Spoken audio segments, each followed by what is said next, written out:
Universities are having to warn their international students, you may need to leave America before inauguration. Put it up. This is where we are now in America. Universities are issuing warnings to their international students to return to campus before Trump's inauguration. At least 10 universities, mostly on the East Coast, have told international students to be back stateside, before January 20th.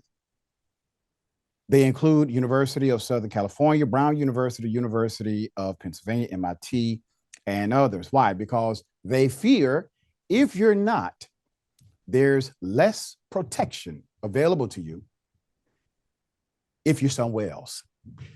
If you're home, in your home country, but you have a student visa, you may not be able to get back here. If there's an issue with your renewal process, you may be shipped away. There are many other colleges, smaller in student population. They're doing the exact same thing. I know a college that got 600 students, but it is an international college. They are having to have this conversation with their student body as well. So USC, in an email to the students on special visas, said they are expected to be in class when the semester starts on January 13th, and that this is especially important given that a new presidential administration will take office on January 20th, 2025, and as is common, may issue one or more executive orders impacting travel to the US and visa processing. The school shared the email with Axios. Quote, while there's no certainty, such orders will be issued. The safest way to avoid any challenges is to be physically present in the US before the spring semester begins, the email stated. Students typically, depending on the program, they can miss 2 to up to 4 classes per cohort, quarter or semester system. Schools that receive federal financial aid, like all of these do, they are required to take attendance. The attendance is thus recorded and then sent for compliance to the Federal Office of Financial Aid. If the student has missed too many days, federal aid says we won't cover it for students, period. You also have special programs that will fund individuals who are not Americans, but here on a visa program. You have exchange programs that are funded this way. Those programs also have exacting policies. Those policies have to be adhered to for your visa to remain intact because it's part of your contractual obligation as a student in America. It goes on and on as far as how these contracts work.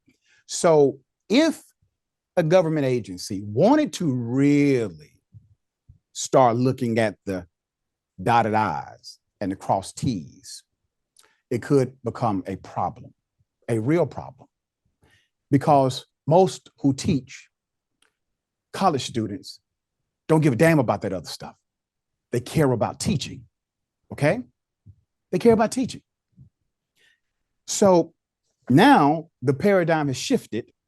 In 2017, important to remember, 2017, 1 week following his inauguration, Trump issued an executive order banning anyone from 7 Muslim majority countries from entering the United States.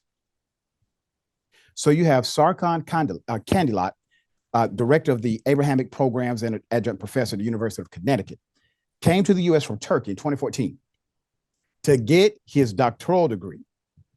It says that out of precaution, he did not travel outside of the country during the first Trump term. This man did not go home because of Trump. He also says he won't when Trump returns to office in January because he, quote, will take no risk of not being able to get back in the US.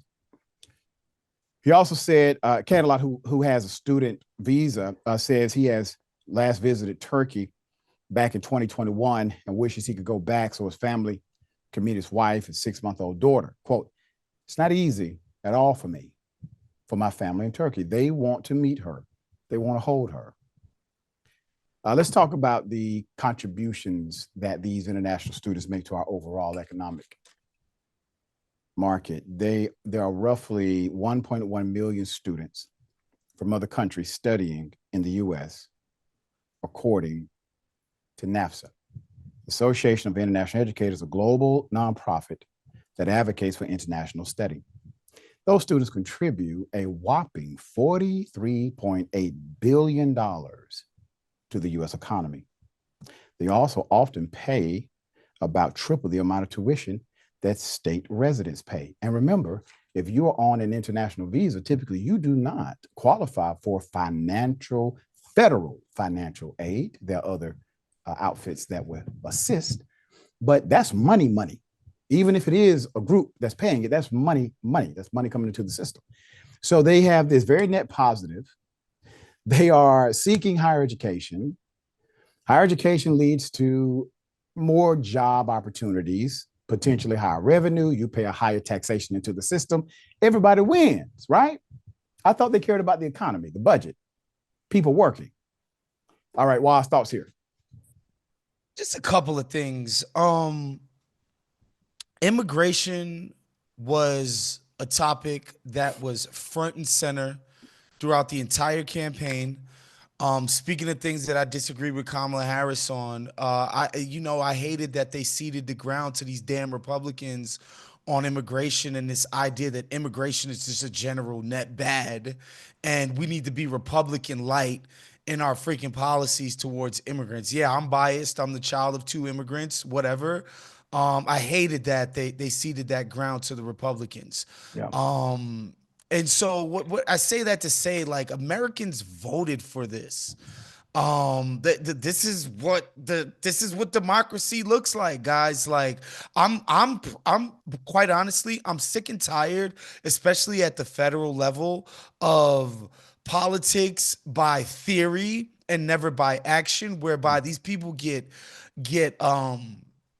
two things. They get elected, and the people that love them, they don't deliver on the things that they promised and got elected on. And two, I don't think a lot of voters get to see the damaging qualities of these policies that they voted for.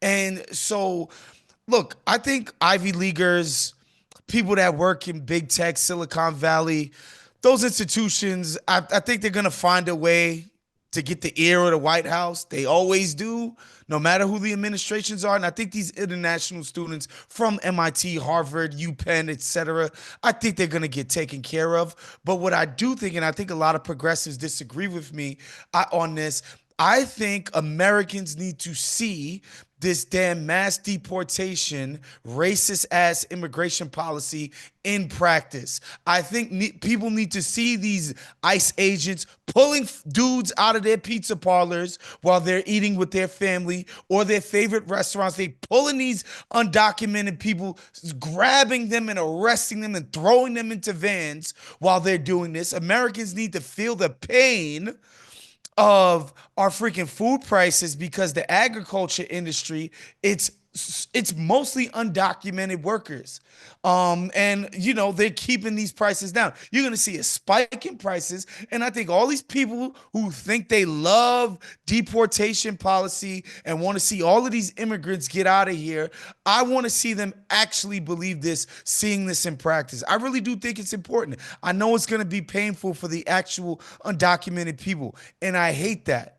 But the people who voted for this, they need to see the error in their ways. I truly believe that, Dr. Richey.